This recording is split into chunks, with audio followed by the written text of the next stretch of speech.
안녕하세요. 구찬수 PD입니다. 오늘 얘기 드릴 거는 최근 가장 인기가 있는 키워드 챗GPT 얘기이기도 합니다. 챗GPT가 어디서나 관심의 대상인데요. 뉴욕타임스에서 챗GPT를 고소를 한 거죠. 챗GPT가 인공지능 모델이잖아요.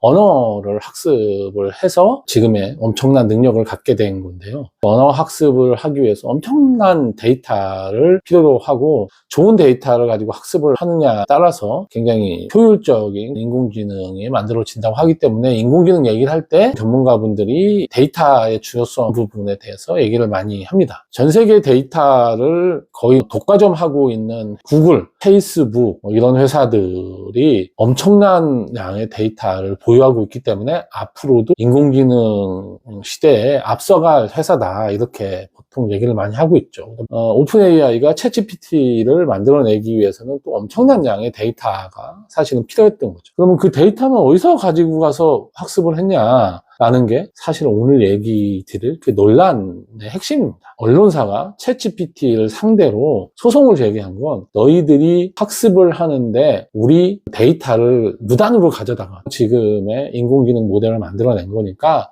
우리한테 보상을 해라 라는 개념입니다. 챗GPT 입장에서는 만약에 뉴욕타임스 얘기를 그냥 오케이라고 들어주면 뉴욕타임스뿐 아니라 전 세계 모든 언론사에 다 돈을 줘야 되는 거고, 실제로 학습을 하는데 어떤 회사에 어떤 데이터를 썼는지를 사실은 알 수가 없거든요. 어찌 보면 인공지능 시대에 데이터를 가지고 있는, 컨텐츠를 가지고 있는 회사들이 인공지능 기술을 독점하고 있는 빅테크 기업과 뭔가 동등한 관계를 만들어내고 동등하게 계약 관계를 만들어내기 위해서는 이런 부분이 굉장히 중요한 이슈라고 생각이 들어요. 그러니까 인공지능 시대를 선도하는 빅테크 기업들에게 선수를 뺏기지 않기 위해서는 본인들이 갖고 있는 데이터의 값어치, 그리고 인공지능을 학습시키고 하는데 효율적인 자료로 활용할 수 있기 때문에 우리가 인공지능에서 벌어들인 돈의 일정 부분을 보상으로 가져가야 된다라고 하는 이 논리는 상당히 사람들이 받아들일 만한 논리가 아닌가라고 생각이 듭니다. 근데 그럼에도 불구하고 그러면 어느 데이터를 가져다가 이걸 학습을 했는가? 뉴욕타임스의 기자가 쓴 기사일 수도 있겠지만 일반 사람들이 블로그에 올린 거라든지 유튜브에 올린 영상이라든지 해서 일반 사람들이 올린 데이터들이 있잖아요. 그 데이터들을 활용해서 만약에 학습을 시켰다고 했을 때 그 인공지능에 앞으로 벌어들일 돈이나 이런 거를 어떻게 환산을 해서 돌려받을 수 있는가라고 하는 부분은 굉장히 우리가 논의를 좀 깊게 해봐야 되는 부분이 아닌가라는 생각이 듭니다.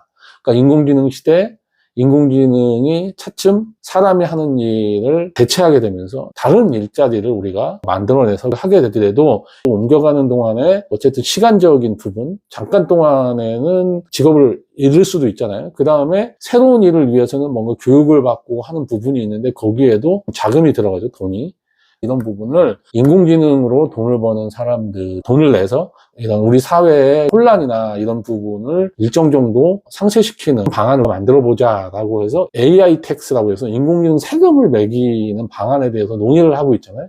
그 세금을 가지고 일반 사람들에게 기본소득이라고 해서 일정 정도의 소득을 모든 사람한테 나눠주는 얘기를 하고 있잖아요. 근데 우리가 공짜로 이런 걸 받는 게 아니라 영상을 유튜브에 올리고 글을 블로그에 올리고 이런 행동을 우리가 함으로써 우리가 만들어낸 데이터를 가지고 인공지능이 학습을 하고 그렇게 만들어진 인공지능 수익을 창출하는 거기 때문에 사회에 우리가 기여하고 있다라는 점에서 모든 사람이 컨텐츠를 만들어내고 있다는 전제로 기본소득이라고 하는 거를 받을 자격이 충분히 있다는 거죠. 우리가 마치 인공지능 회사한테 혜택을 받고 이런 개념이 아니라 우리가 사회를 구성하는 사람으로서 텍스트, 사진, 영상 이런 컨텐츠를 만들어내는 그런 사람, 인간이기 때문에 인공지능으로부터 만들어진 수익을 당연히 받을 권리가 우리한테 있다라는 개념으로 논리를 우리가 만들어 가서 이 미래 사회의 법 제도라든지 이런 부분에 대한 논의를 좀 해야 될 필요가 있는 것 같고요.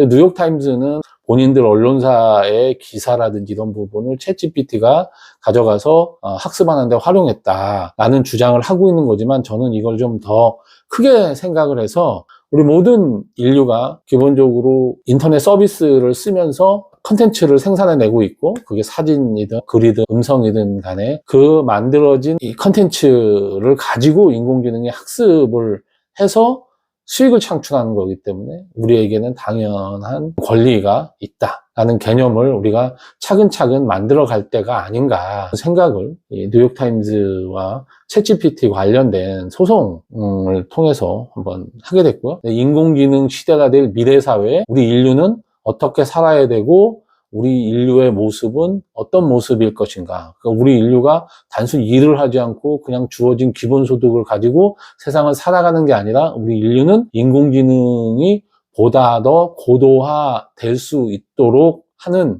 컨텐츠를 만들어내는 사람들이다. 사회가 돌아갈 수 있도록 소비를 해서 경제가 움직이게끔 하는 유일한 주체가 사람이다라는 점에서 인공지능 시대에 사람의 중요성, 인류의 역할 이런 부분에 대한 논의가 필요하다고 생각을 하고 있습니다.